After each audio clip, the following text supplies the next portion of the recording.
Bismillahirrahmanirrahim. Assalamualaikum warahmatullahi wabarakatuh. Bagaimana kabarnya Ananda Soleh Solehah? Semoga Ananda semua senantiasa sehat dan semangat dalam menuntut ilmu. Di video kali ini kita akan membahas materi tentang azan dan iqamah. Setelah menyimak video ini, teman-teman semua diharapkan mampu 1. Menjelaskan makna azan dan iqamah berikut syarat dan sifatnya dengan benar. Yang kedua, melafalkan azan dan iqamah dengan baik dan benar. Dan yang ketiga, mempraktikkan azan dan iqamah pada waktu-waktu salat. Di setiap waktu salat, suara azan berkumandang saling bersahutan dari masjid ke masjid.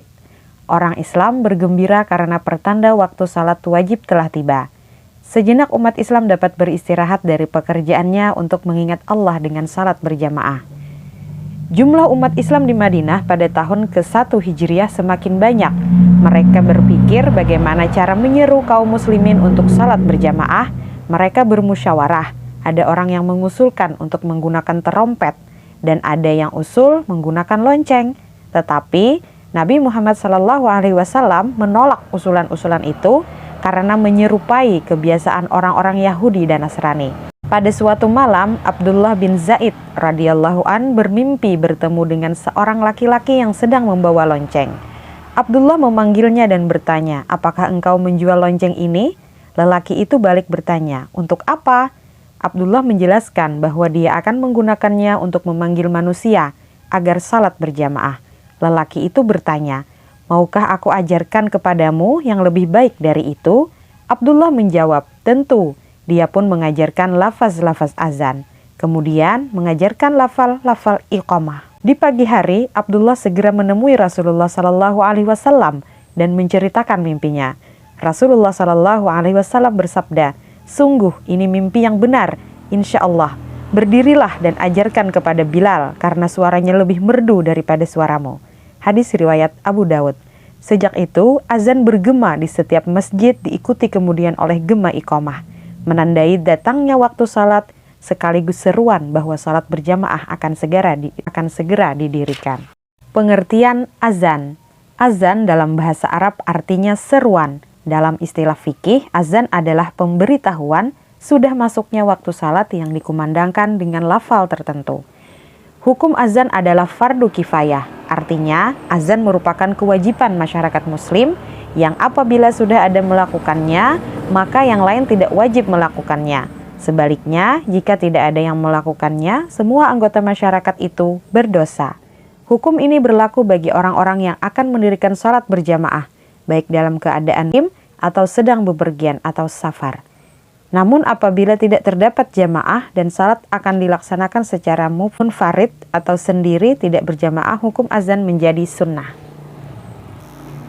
Syarat mengumandangkan azan adalah sebagai berikut. 1. Telah masuk waktu salat. Apabila dilakukan sebelum waktu salat, azan harus diulang ketika waktu salat telah masuk.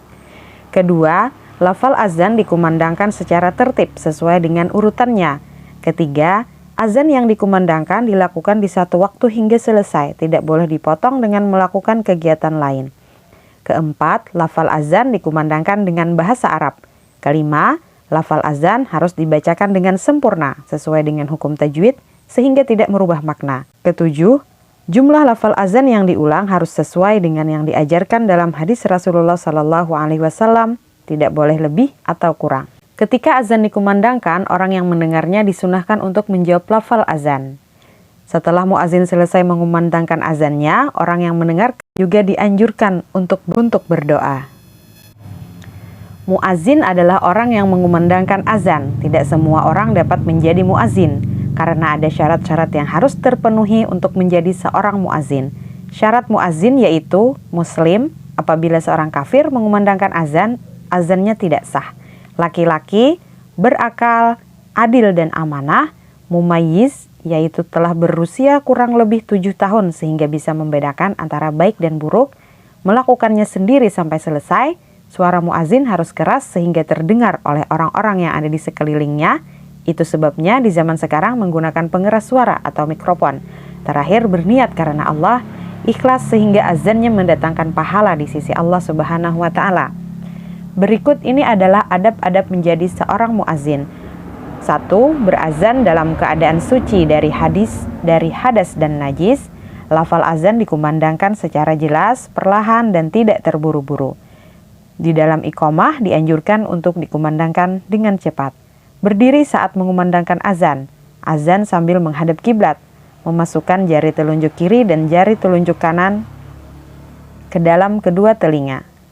Menolehkan kepala ke arah kanan ketika melafalkan hayya 'alas shalah dan menoleh kepala ke kiri ketika melafalkan hayya 'alal falah. Mengumandangkan azan di awal waktu salat. Azan dikumandangkan dengan suara yang keras dan merdu.